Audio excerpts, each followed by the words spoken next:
I haven't seen all the episodes. Did you write any of the episodes of Locke and Key? Yeah, I co-wrote the first one with Aaron, and we had a great writers' room. So I mean, it was like the whole authorship in TV is like a complicated thing because everyone's trading ideas. Yeah. You're all sitting around trying to build the best possible story. And so it's best not to have too much ego about it.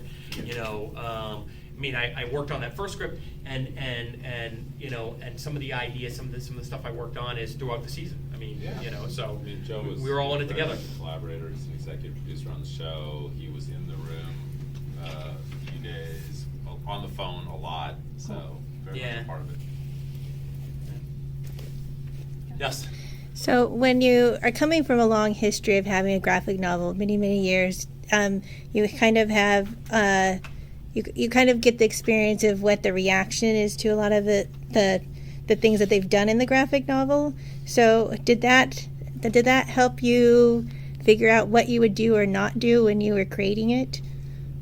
No, I mean, I think that really, as a creator, the barometer has to be like, you have to please yourself and not try to look outside. So I think one of the things I love about working in collaboration is that you have that litmus test of ideas, and so really the bar is, Meredith and I both think it was cool, and we kind of constantly working on the material and saying like, get to a place where we both really love the ideas, and that's really our barometer, and then all we can do is hope that other people will share our joy, that they'll like the same things that we like and the same way of telling stories that we like. But that's how we do it. We try. It's a pretty internal process. And when you hear the people that developed it, created it, and they're satisfied with it, what kind of feeling do you get from that? I mean, it's the highest compliment. Yeah. Also, it'd be super awkward if we were up here and like, going back and forth, tennis back and forth, and we were like, wow, they really screwed me. I mean, the truth is, there's nobody we care about their opinions more than these two guys. Yes.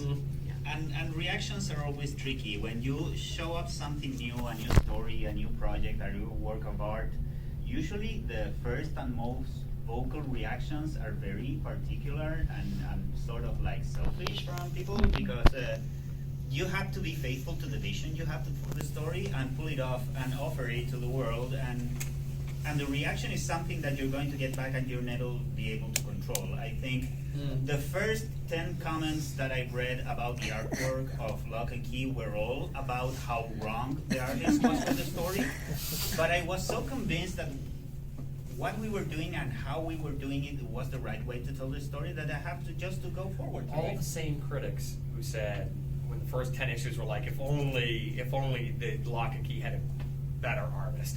By the end of Locke and Key was like, only Gabriel Rodriguez could have drawn it as masterfully. They didn't. It was like amnesia. They had completely kind of forgotten, But those were the gorehounds. I mean, they wanted,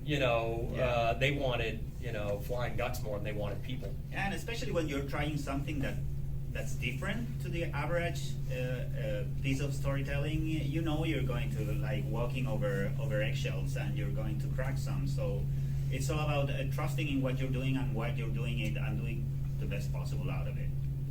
And these guys succeeded so well with the show. So